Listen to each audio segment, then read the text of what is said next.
Hi there, Adam here from AdInMo, and today I'm here to walk you through the development journey, rationale, and industry challenges and problems we solve for in our clickable ad formats housed within our new SDK 3.0.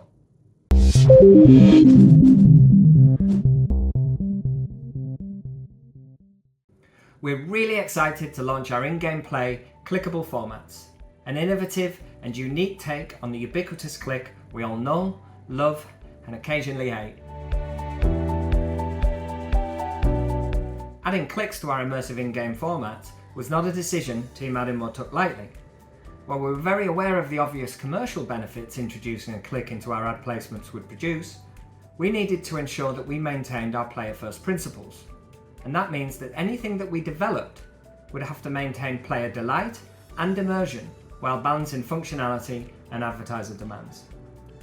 To do this, we needed to solve for and address three main problems we found with existing clickable formats today.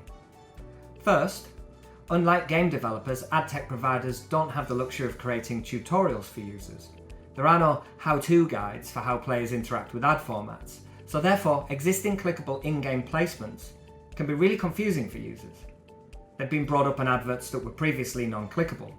Players do not know that the ads they see in the placements are now actionable with a tap. Additionally, on the occasions where they do discover they can interact with the creative, they often find that the very same placement has now been disabled for taps, sometimes just seconds later and within the same level. Second, accidental clicks are very common, particularly within 3D environments or other dynamic gaming experiences. Therefore, a player can often accidentally touch or tap a placement and be unintentionally taken out of the immersive game experience and into an advertiser website or app store. And that's an infuriating experience that negates the whole reason why intrinsic in-game ads exist. And finally, introducing a click format gave us an opportunity to address the elephant in the room. While in-game adverts measure much higher than standard formats for attention and engagement, the reality is that advert legibility can sometimes be a challenge, depending on the creative and particularly in fast-moving environments. If we were going to innovate AdInMo's ad experience by introducing a click, that gave us the opportunity to specifically address this problem too. So having identified the main challenges, I'll take you through our innovative solutions to the problem of how to introduce clicks into in-game advertising. The pre-click user experience was the first thing we needed to innovate on, and our need to educate and inform players that placements would now behave differently. The click experience itself and the requirement to mitigate against accidental clicks while driving increased engagement, and the post-click experience that would deliver high-quality outcomes for advertisers while protecting the integrity of the gaming experience for both players and developers. So in short, we would bring intention and attention to the advertising click experience, which would deliver quality outcomes for developers and advertisers, and crucially, a better player experience. It isn't possible for an ad tech provider to educate users on the best use of their formats. We're not game developers. But at the same time, it was essential that we solve the problem of awareness around which placements are clickable and which are not.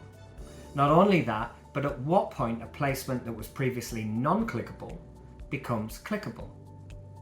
So AdInMo's SDK allows for developers to incorporate colourful, glowing and pulsing borders around the placement. And this does two things. One, it removes confusion, denoting to the player that the placement can be interacted with. And two, it encourages action, drawing the player's attention to the placement and the call to action contained within the brand messaging. And this is all configurable by the developer, allowing them to choose colour, animation. We set out to bring intention to the experience, and this pre-click visual signpost is the first stage in that process, drawing the interest of the player and highlighting that the placement can be activated, in a not dissimilar way to the way that game developers draw attention to key elements within a game they wish the player to interact with. So for the click itself, we needed to address and solve for two problems. One, accidental clicks, and two, the legibility of the ad creative. This would then deliver intention to the click and attention to the messaging of the advert. When a player taps on the advert, it fires AdInMo's unique InGamePlay Magnifier, a highly legible and impactful magnified version of the advert. When this occurs, the game is automatically paused, so as not to interrupt the gameplay, and the player then has two options. 1. Tap the X button or anywhere else on the screen in order to exit the magnifier and return to the game, or 2. Tap on the magnifier itself again in order to visit the advertiser website if it's a brand campaign and complete whichever action they wish, or redirect to the App Store and install the app if it's an app install campaign. Once these actions have been completed, a few quick swipes back returns the player back to the game. The game starts back up again, and the player continues playing and interacting with the game exactly where they left off. What's more, standard, rich media and video formats are all supported via the InGamePlay Magnifier. Video formats in particular need to be seen to be believed, and with clickable ad units, video formats play both within the actual placement and then start again within the magnifier. The InGamePlay Magnifier achieves 3 key objectives. 1. It prevents accidental clicks, as when a player taps on a placement, the magnifier pops up, an action that requires the player to take further action if they want to visit a website or an app store. 2. It delivers intentional clicks and traffic, as the player now has a distinct call to action with which to engage or not, thus delivering much higher quality traffic to the advertiser. And 3. It brings a fully immersive, engaging and highly legible advertising experience to the in-gameplay branding experience, thus delivering market-leading attention to the adverts we serve. We've also developed the tactile elements to the tap action too.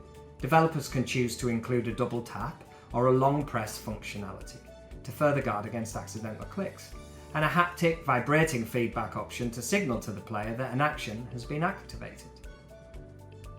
All of it's configurable and testable, and all of it brings intention and attention.